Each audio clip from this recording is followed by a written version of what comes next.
wabarakatuh. Halo, kami dari kelas Ilmu Tanah B, kelompok vertikal. Di sini kami akan melakukan video opening tentang penyuluhan pertanian mengenai pasca panen. Dengan saya, Mufti Fisidasari dengan NIM C1B023181. Saya Nur Hijriah dengan NIM C1B023151. Saya Nurul Azmi dengan NIM C1B023152. Saya Wulan Maulinda Setiorini dengan NIM C1B023191. Saya Sofiatun Nisa dengan NIM C1B023187. Halo semuanya, selamat pagi. Di sini saya akan melakukan penyuluhan sederhana mengenai pasca panen hasil pertanian. Pasca panen merupakan dua kata yang sering kita dengar, apalagi dalam dunia pertanian. Nah, tetapi masih banyak masyarakat atau orang yang belum mengetahui apa itu pasca panen. Untuk itu, di sini saya akan menjelaskan mengenai pasca panen. Pasca panen merupakan serangkaian kegiatan yang dilakukan setelah proses pemanenan telah selesai. Kegiatan ini bertujuan untuk menjaga kualitas hasil panen agar tetap awet, segar, dan sesuai dengan standar yang diinginkan. Baik, yang selanjutnya yaitu pentingnya pasca panen. Mengapa pasca panen itu penting? Karena pasca panen berperan sangat krusial dalam mengurangi kerusakan hasil panen, baik itu kerusakan karena fisik, serangan hama atau penyakit, dan kerusakan lain-lainnya yang disebabkan oleh penyakit-penyakit pada tanaman. Nah, pasca panen juga bertujuan untuk bagaimana cara para petani menyimpan hasil panennya agar tetap awet dalam waktu yang lama. Baik, yang selanjutnya yaitu tujuan dari pasca panen. Tujuan dari pasca panen itu yaitu untuk menjaga produk pertanian agar tetap optimal, dan juga bagaimana para petani dapat meningkatkan kualitas produk setelah pasca panen agar nilai jual dari produk pertanian tersebut lebih tinggi di pasaran. Nah, setelah kita mengetahui apa itu pasca panen, tujuannya, dan apa peran penting pasca panen, tentunya kita bertanya-tanya dong, apa dan bagaimana cara untuk memperoleh hasil panen tersebut, yaitu dengan melakukan beberapa tahap kegiatan atau proses, yaitu yang pertama mengumpulkan hasil panen kita dari lahan tersebut atau di lapangan, yang kedua melakukan pembersihan, yang ketiga melakukan penyortiran, dan yang keempat yaitu menyimpan hasil panen kita agar tetap aman dan terjaga sehingga dapat diperjualbelikan di pasar pertanian. Baik, proses tahapan pasca panen. Proses pasca panen merupakan rangkaian kegiatan yang dilakukan setelah proses pemanenan selesai. Kegiatan ini bertujuan untuk menjaga kualitas dan kuantitas hasil panen agar tetap segar dan layak konsumsi ketika sampai ke tangan konsumen. Secara umum, proses pasca panen itu meliputi beberapa tahapan utama. Tahapan awal pasca panen biasanya dimulai dengan pembersihan hasil panen dari kotoran tanah atau sisa tanaman lainnya. Setelah itu, hasil panen akan dilakukan penyortiran berdasarkan ukuran, kualitas, dan jenis kerusakan. Penyortiran ini penting untuk menentukan penanganan selanjutnya seperti pengemasan atau pengolahan lebih lanjut. Setelah penyortiran, hasil panen akan melalui proses pengeringan, pendinginan, atau perlakuan khusus lainnya tergantung jenis komoditas. Misalnya, buah-buahan yang mudah busuk biasanya akan didinginkan untuk memperlambat proses pembusukan. Sementara itu biji-bijian seperti padi akan dikeringkan untuk mengurangi kadar air dan mencegah pertumbuhan jamur. Tahap selanjutnya adalah pengemasan. Pengemasan yang baik akan melindungi hasil panen dari kerusakan fisik, suhu ekstrem, dan kontaminasi selama proses distribusi. Tahapan akhir dari proses pasca panen adalah penyimpanan dan distribusi. Hasil panen yang sudah dikemas akan disimpan di tempat yang sesuai dengan jenis komoditasnya. Misalnya buah-buahan dan sayuran disimpan dalam suhu rendah, sedangkan biji-bijian disimpan di tempat yang kering dan sejuk. Setelah itu hasil panen siap didistribusikan ke pasar atau industri pengolahan. Saya akan menjelaskan manfaat dari proses pasca panen. Proses pasca panen memiliki peran penting dalam menjaga kualitas dan kuantitas hasil pertanian. Berikut ini ada beberapa manfaat utama proses pasca panen. Manfaatnya yang pertama yaitu dapat meningkatkan kualitas produk. Proses pasca panen yang tepat dapat memperpanjang masa simpan produk, sehingga produk tetap segar saat sampai ke tangan konsumen, dan produk yang melalui proses pasca panen yang baik dan tepat akan memiliki tampilan yang lebih menarik dan akan lebih menarik minat konsumen. Yang kedua yaitu meningkatkan nilai ekonomi. Produk dengan kualitas yang baik dan kemasan yang menarik cenderung memiliki harga jual yang lebih tinggi, dan dengan kualitas yang terjamin, produk dapat dipasarkan ke berbagai daerah bahkan ke pasar ekspor, sehingga dapat meningkatkan harga jual, dan perluasan pasar akan berdampak positif pada pendapatan dan penghasilan para petani. Yang ketiga yaitu menjamin keamanan pangan. Proses pasca panen yang higienis dapat mencegah kontaminasi oleh bakteri, virus, dan zat berbahaya lainnya. Produk yang melalui proses pasca panen yang sesuai dengan standar akan lebih aman untuk dikonsumsi.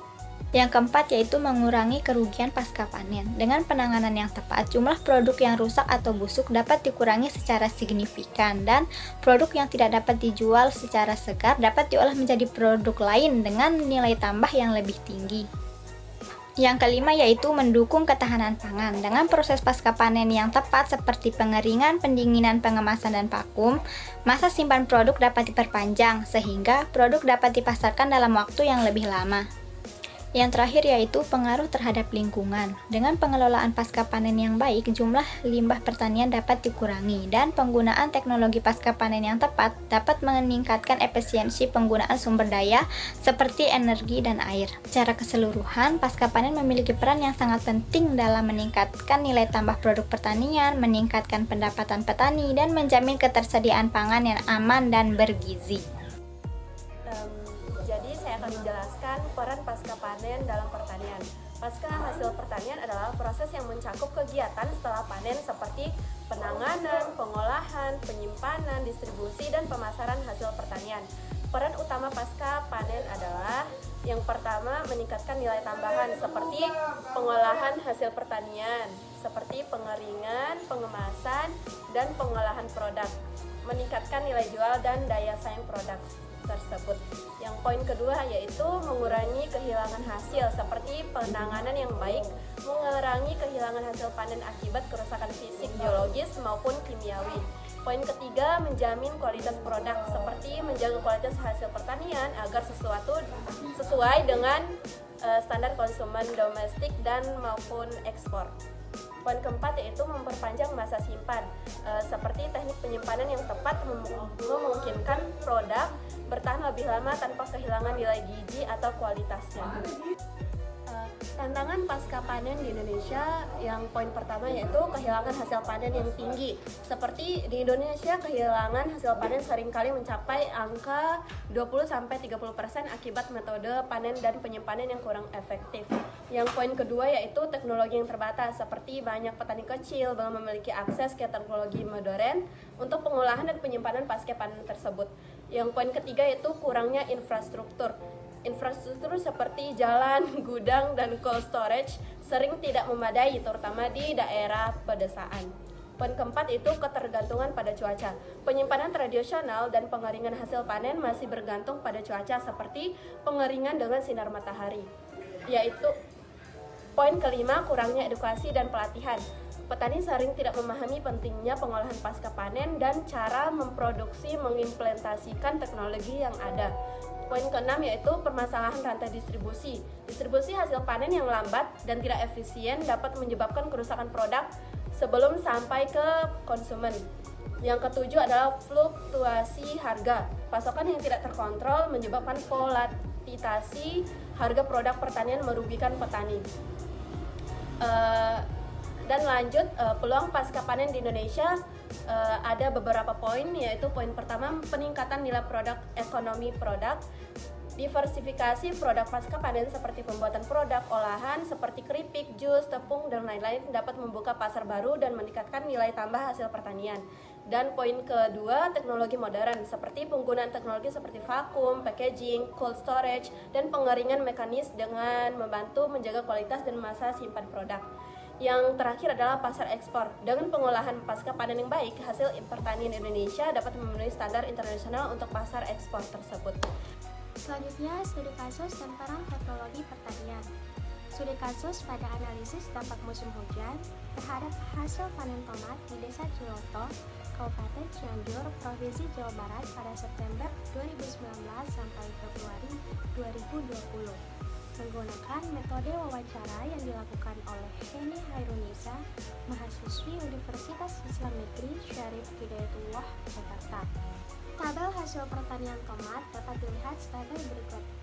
Berdasarkan penelitian produksi hasil panen menunjukkan tren penurunan hasil panen tomat secara signifikan, di mana hasil panen rata-rata turun dari 7,57 kg di bulan September 2019 menjadi 3,96 kg di bulan Februari. Sebagian besar petani juga mengalami penurunan hasil panen. Beberapa faktor yang mungkin menyebabkan penurunan hasil panen tomat antara lain dikarenakan kondisi cuaca, musim, hama dan penyakit, kualitas tanah, dan teknik budidaya. Berdasarkan data hasil panen yang ditunjukkan, peran teknologi pertanian pasca panen sangat penting untuk mengoptimalkan hasil panen dan meminimalisirkan kerugian. Berikut beberapa teknologi yang dapat diterapkan. 1. Pemantauan dan pengumpulan data. Penggunaan sensor pemantauan kondisi tanah dan cuaca secara real time dapat membantu petani untuk memahami kondisi lingkungan dan mengantisipasi potensi masalah. Sistem pemantauan tanaman kamera dan drone dengan teknologi pengolahan citra dapat digunakan untuk mendeteksi tanda-tanda awal serangan hama dan penyakit pada tanaman. Ini memungkinkan petani untuk mengambil tindakan pencegahan lebih awal dan mencegah kerusakan yang lebih parah. 2. Pengendalian hama dan penyakit. Penggunaan sistem peringatan dini berbasis data dapat membantu petani untuk memprediksi serangan hama dan penyakit berdasarkan data historis dan kondisi lingkungan saat ini. Kemudian, penggunaan pestisida cerdas teknologi dapat membantu petani untuk menggunakan pestisida secara lebih cepat dan efisien, mengurangi dampak negatif terhadap lingkungan dan kesehatan. 3. Pemanenan dan pengolahan. Sistem pemanenan otomatis robot dan mesin panen dapat membantu memanen otomatis tomat dengan lebih cepat dan efisien, mengurangi kerusakan akibat panen manual, dan memastikan kualitas tomat tetap terjaga. Juga, sistem sorting dan grading dengan sistem conveyor belt dan sensor dapat digunakan untuk memisahkan tomat berdasarkan ukuran, warna, dan tingkat kematangannya, sehingga memudahkan proses pengolahan dan pengemasan. 4. Pengemasan dan distribusi. Pengemasan berkelanjutan menggunakan bahan ramah lingkungan dapat didaur ulang, mengurangi limbah dan meningkatkan nilai jual produk. Juga, sistem distribusi terkontrol dengan pemantauan suhu dan kelembapan secara real time dapat memastikan bahwa tomat tetap dalam kondisi optimal dan terjaga. Demikian video penyuluhan tentang pasca panen pertanian yang dapat disampaikan oleh kelompok kami. Lebih dan kurangnya kami mohon maaf. Semoga video kami bisa berguna untuk semua orang. Wassalamualaikum warahmatullahi wabarakatuh.